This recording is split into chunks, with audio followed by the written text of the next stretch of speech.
आयुष्य आपल्याला कधीतरी अशा एका वळणावर आणून ठेवतं जिथे सगळं काही स्थिर वाटत असतानाच जमीन खचते आणि स्वप्नांचा महाल डोळ्यांदेखत कोसळतो.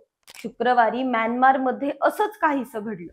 आकाशात ढग नव्हते, पण जमिनी खालून आलेल्या एका अदृश्य शक्तीनं सगळं उद्ध्वस्त करून टाकलं. माणसं हादरली, इमारती कोसळल्या आणि काही क्षणातच हसणारा चेहरा आक्रोशात बदलला.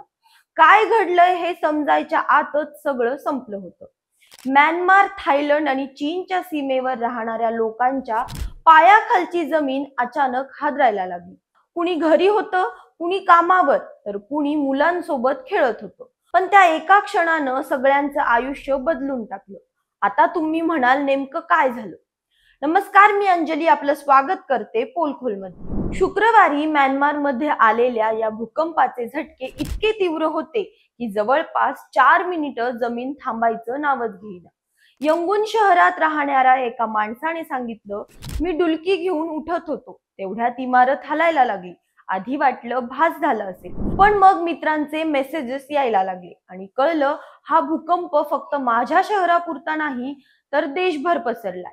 या भूकंपात म्यानमारमध्ये 1000हून जास्त लोकांचा मृत्यू झाल्याची बातमी आहे, तर शेकडो जण जखमी झाले. थायलंडमध्ये एक 30 मजली इमारत पत्त्यांच्या बंगल्यांसारखी कोसळली, तर चीनलाही या हादऱ्याचा तडाखा बसला. हादरे इतके जोरदार होते की इमारतींच्या वरच्या मजल्यावर असलेल्या स्विमिंग पूल मधलं पाणी रस्त्यावर येऊन पडलं. बँकॉकमध्ये राहणाऱ्या सिरिन्या नकुता सांगतात, आम्ही घरी होतो मुलांसोबत. अचानक जमीन हलायला लागली. पायऱ्यांवरून गोष्टी खाली पडत होत्या. मला वाटलं दगडांचा पाऊस पडतोय. मी मुलांना घाबरत बाहेर पळायला सांगितलं. लोक रस्त्यावर धावत होते, किंचाळत होते. थायलंडच्या बांग सुई जिल्ह्यात एक टॉवर कोसळला आणि तिथले पोलीस उपायुक्त म्हणाले, मी पोहोचलो तेव्हा लोक मदतीसाठी ओरडत होते. शेकडो जखमी झाले होते, पण किती हे अजून कळलेलं नाही. म्यानमारमध्ये लष्करी प्रशासन आहे, पण या संकटाने त्यांनाही हादरवून टाकलं. त्यांनी आंतरराष्ट्रीय मदतीचं आवाहन केलं. नॅपिडो जनरल हॉस्पिटलला मास कॅज्युअलिटी एरिया म्हणून घोषित केलं. रुग्णालयाबाहेर लोक स्ट्रेचरवर पडलेत, काहींना सलाईन लावलीये.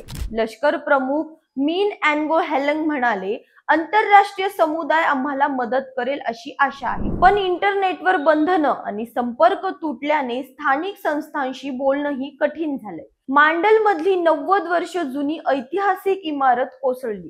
थायलंडमध्ये राष्ट्रीय लेखापरीक्षा विभागाची 5.9 कोटी डॉलर्सची इमारत जमीनदोस्त झाली. या इमारतीखाली 81 मजूर अडकल्याची भीती आहे. रात्री उशिरापर्यंत बचाव कार्य सुरू होतं. ढिगाऱ्यातून बाहेर पडलेले मजूर मातीने माखलेले पण जिवंत होते. नुकुल खेमुथा म्हणाले, मी 5व्या मजल्यावर होतो.